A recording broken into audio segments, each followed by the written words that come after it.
Meus amigos, bom dia. Agora chegou o momento da gente falar sobre o método volumétrico, mais especificamente com relação à volumetria de neutralização. Isso só foi possível porque nós fizemos a revisão. E a revisão incluiu ácidos, bases, sais, pH, hidrólise, soluções tampão, indicadores. Falamos também sobre preparação de soluções e padronização. Aí agora sim, agora nós estamos prontos, para enfrentar a volumetria de neutralização. O método volumétrico está implícito neste método que a gente precisa fazer a análise fazendo o experimento 3 vezes, ou seja, a análise em triplicata. Por isso é que eu coloquei aqui 3 Erlenmeyers. Esse material volumétrico aqui, o nome é Erlenmeyer. Aqui nós temos uma bureta, tá certo? E eu explico já por que se usa esses equipamentos. Para colocar o volume de solução aqui dentro, nós recorremos a uma pipeta.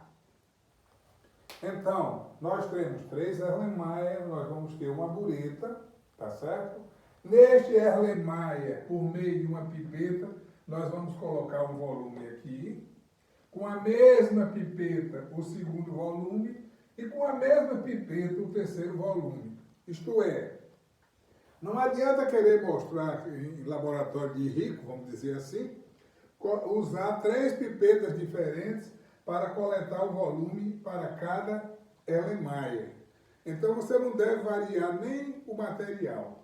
Com a mesma pipeta o volume aqui, com a mesma pipeta o volume segundo, com a mesma pipeta o volume terceiro.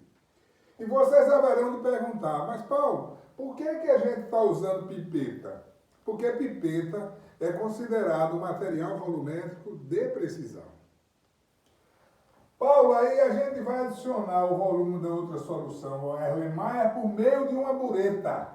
Mas por que por meio de uma bureta? Porque bureta é material volumétrico de precisão. Uma outra coisa que eu chamo a atenção de vocês, tá certo? Vamos dar nome aos bois, tá? Vamos dar nome aos bois para facilitar o nosso raciocínio. Eu vou tirar agora os nomes, tá certo?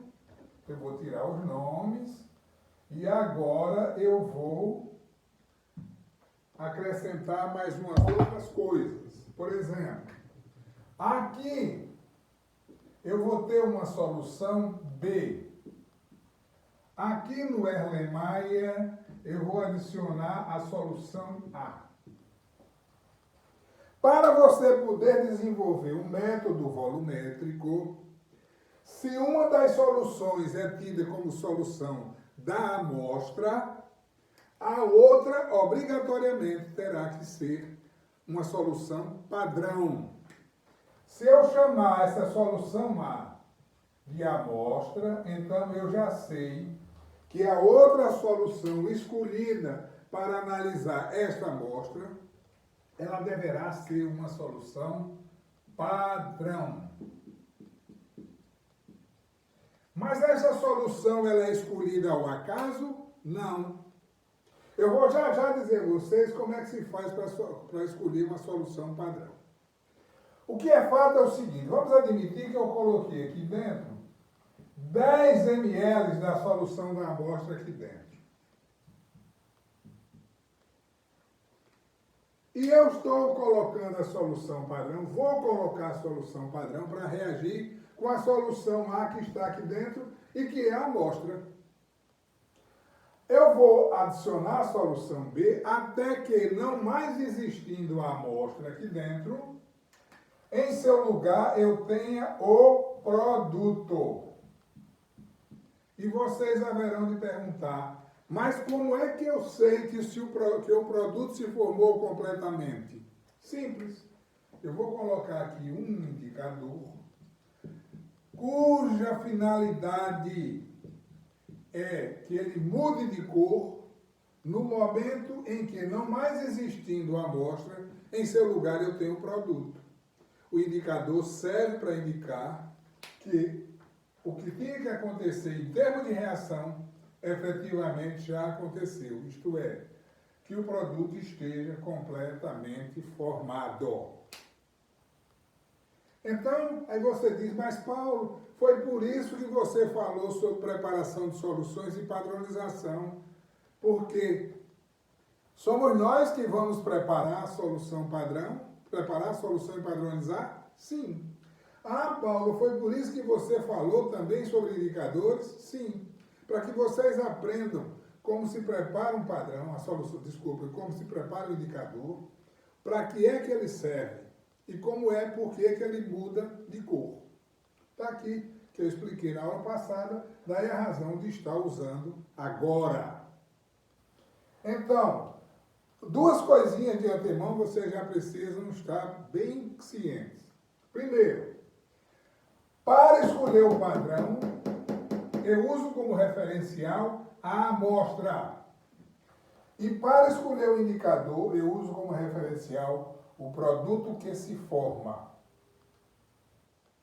Então, veja o seguinte, eu vou adicionar, vou colocar aqui dentro 10 ml da amostra, encho a bureta com a solução padrão que foi escolhida, aseada, balizada na amostra. Tudo bem. Comecei a adição. Quando o indicador mudou de cor, eu fechei a torneira e anotei o primeiro volume.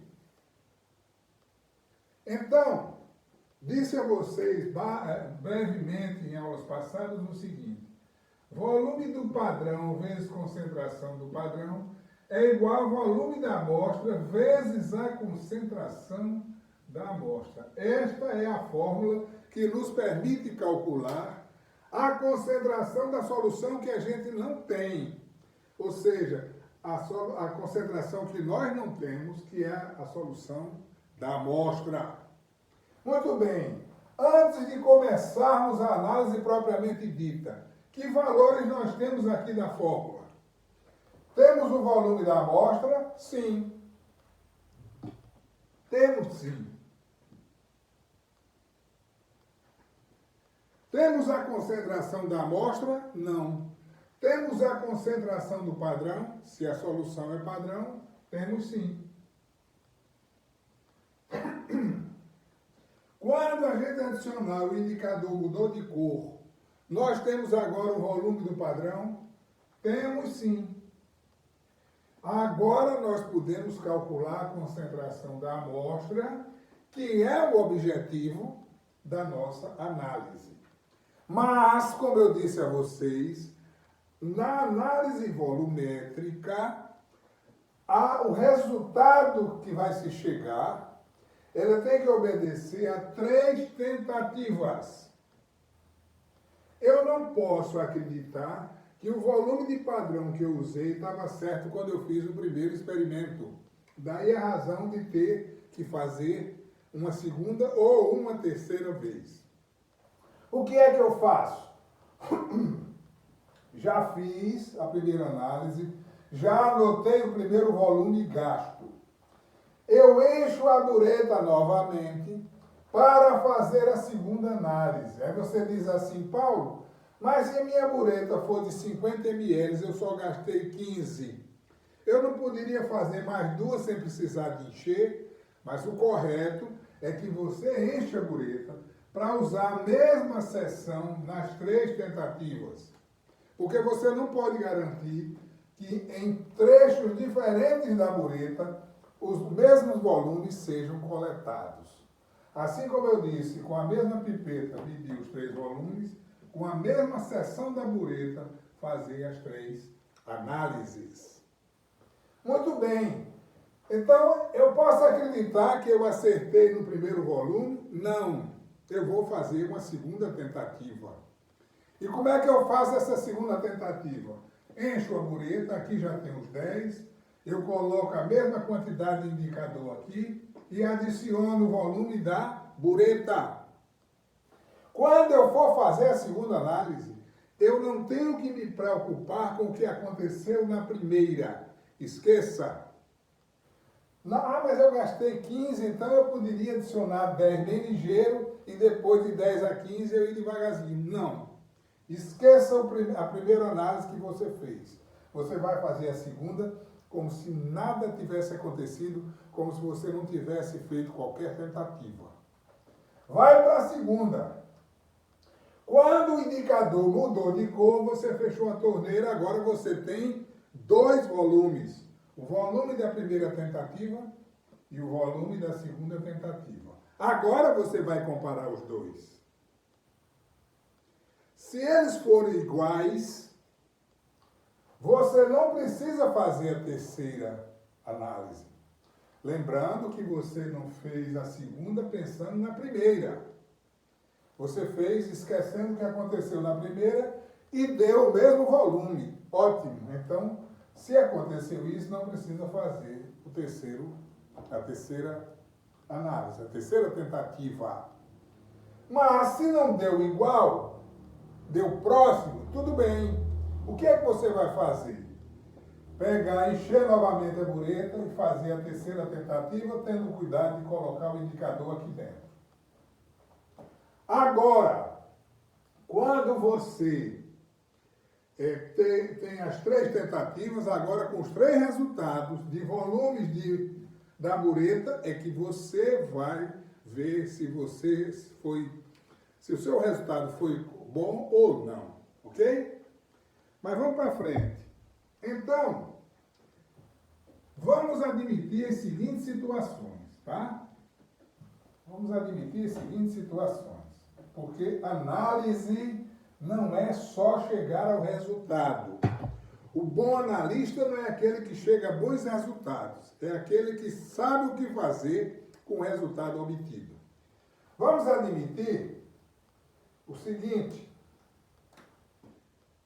volume 1, volume 2 e volume 3. Analista 01, analista 02 e analista 03.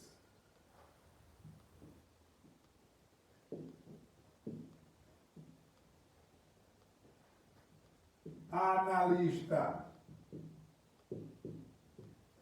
O primeiro analista que fez as 3 análises, as 3 tentativas, ele conseguiu um volume de 12, um volume de 15 e um volume de 14,3.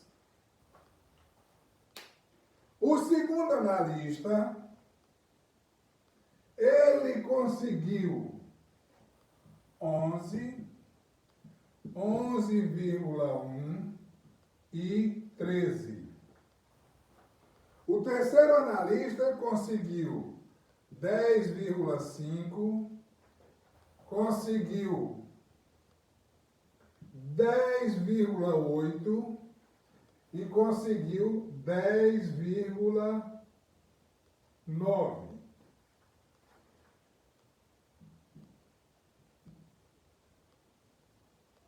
O quarto analista conseguiu 11,5, 11,5. Como ele conseguiu 2 resultados iguais, ele não precisou fazer a terceira análise. E o quinto analista conseguiu 10,7, 10,8 e 12. Então, é saber o que fazer com a análise. Não é só fazer a análise.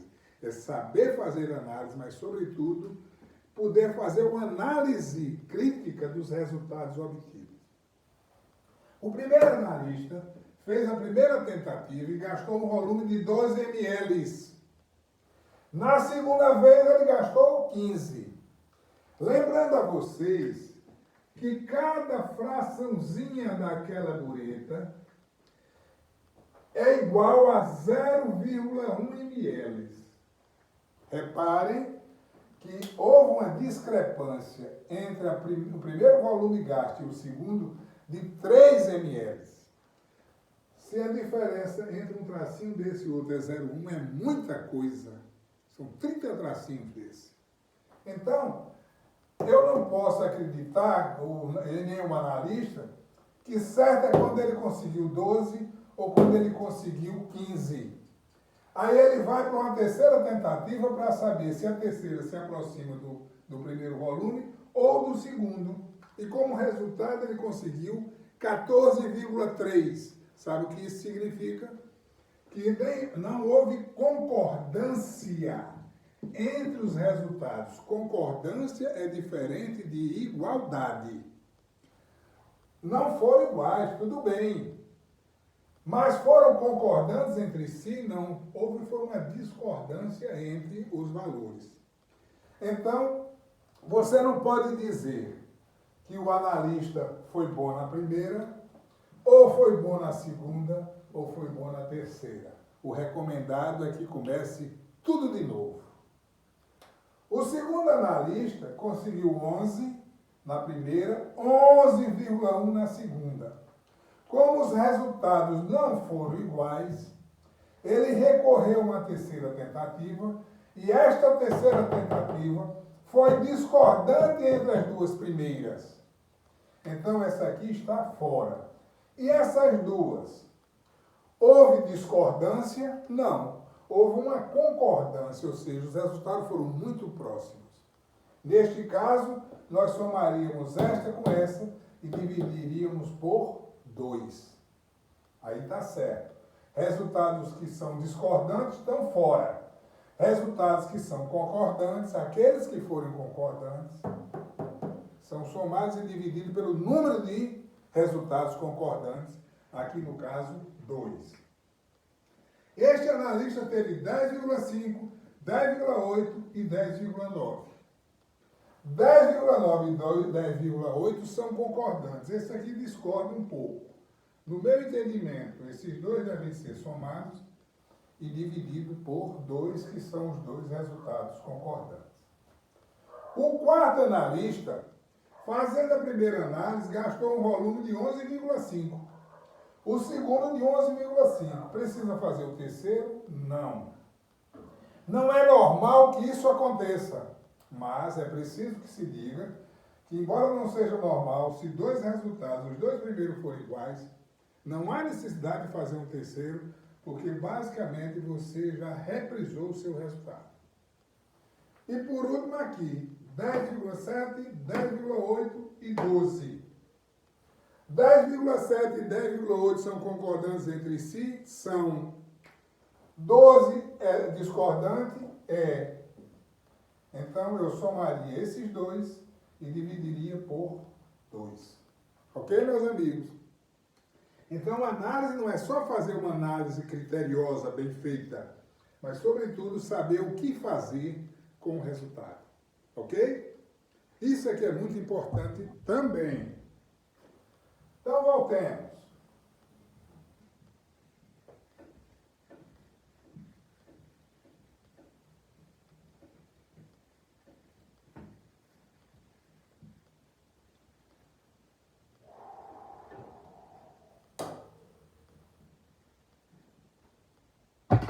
Agora, eu vou voltar aqui para falar novamente sobre o método.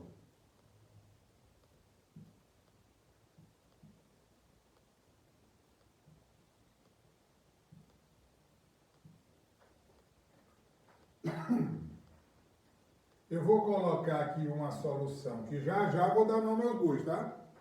Eu vou colocar aqui uma solução B, aqui eu vou colocar uma solução A.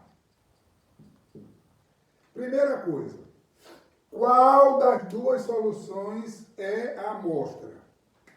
Vamos dizer que B seja a amostra.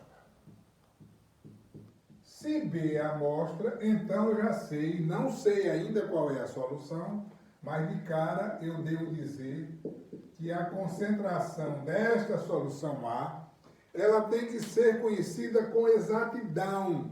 E eu falei na aula passada sobre solução padrão e vocês vão ter a oportunidade de rememorar. Então, esta solução é padrão. Eu não sei qual é ainda.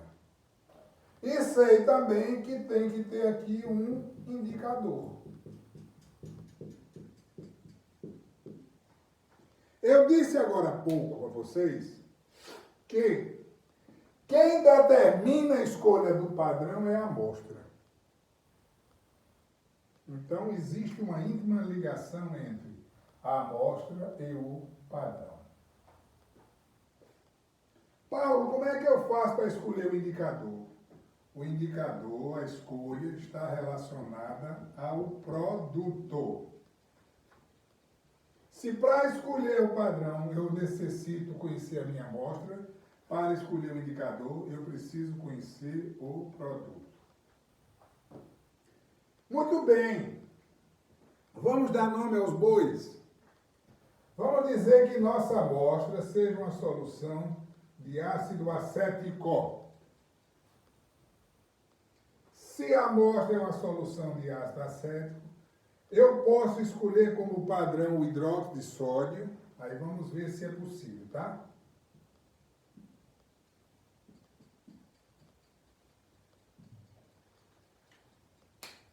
Então vamos por partes, tudo isso baseado naquilo que a gente já fez a revisão nesta disciplina.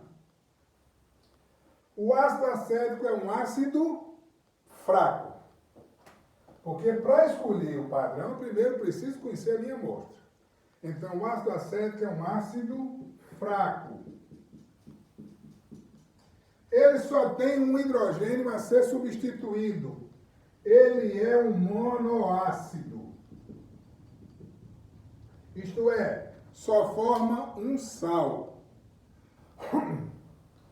Se a minha amostra é um ácido fraco, significa dizer que o meu padrão obrigatoriamente terá que ser uma base forte.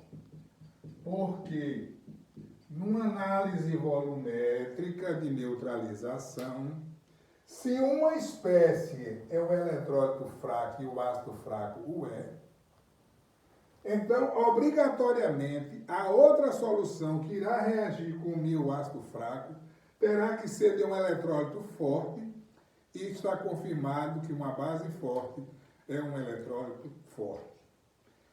Isso contribui, se um deles for forte, para que a reação seja rápida, e a volumetria exige que seja.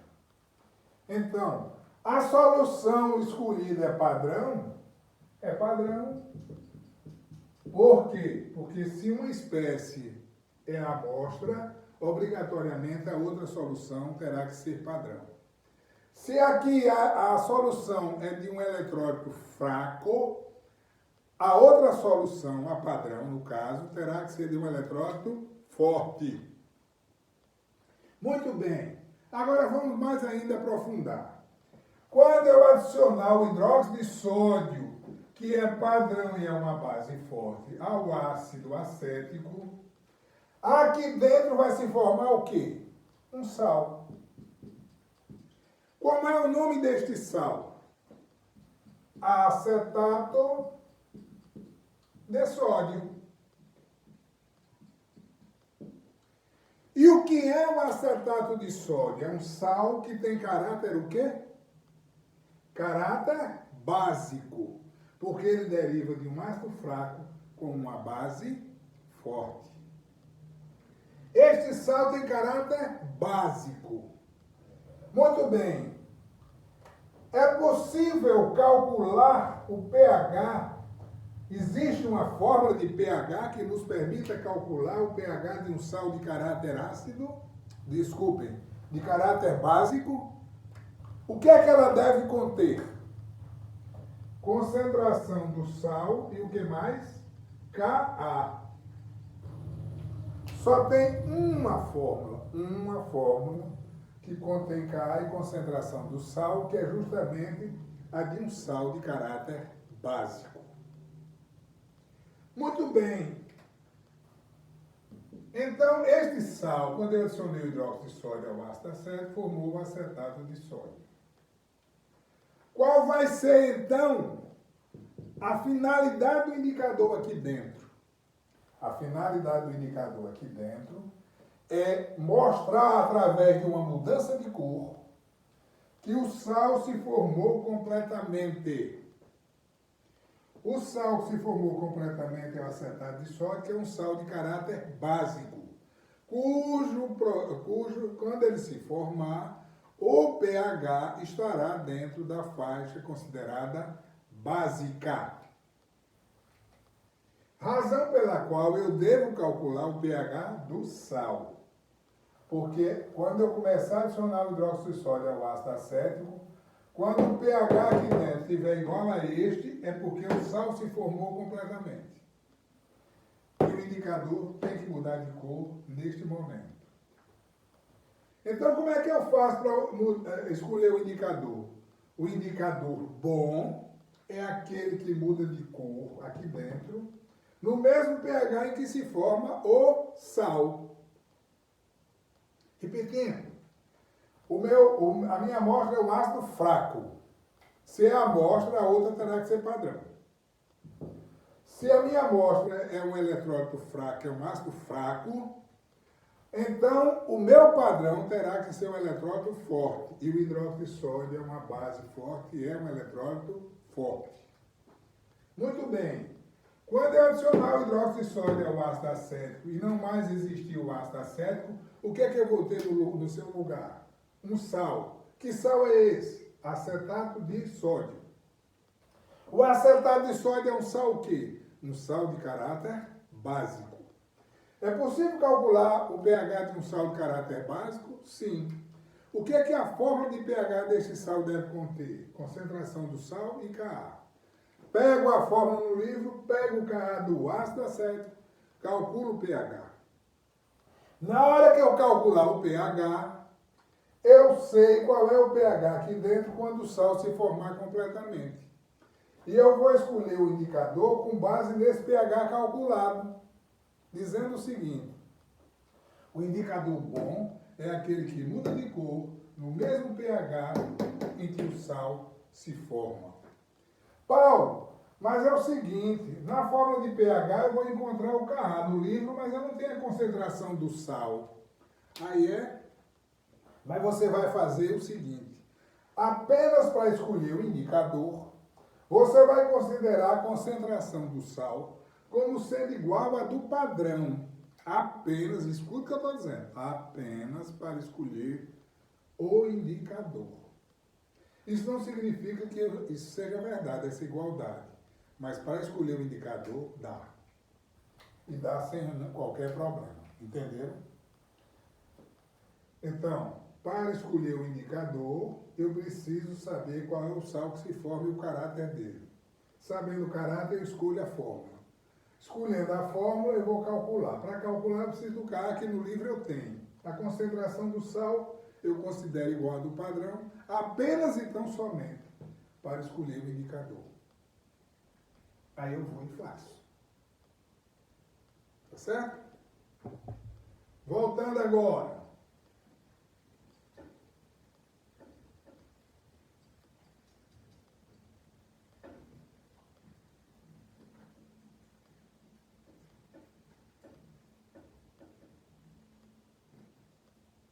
Então, ó.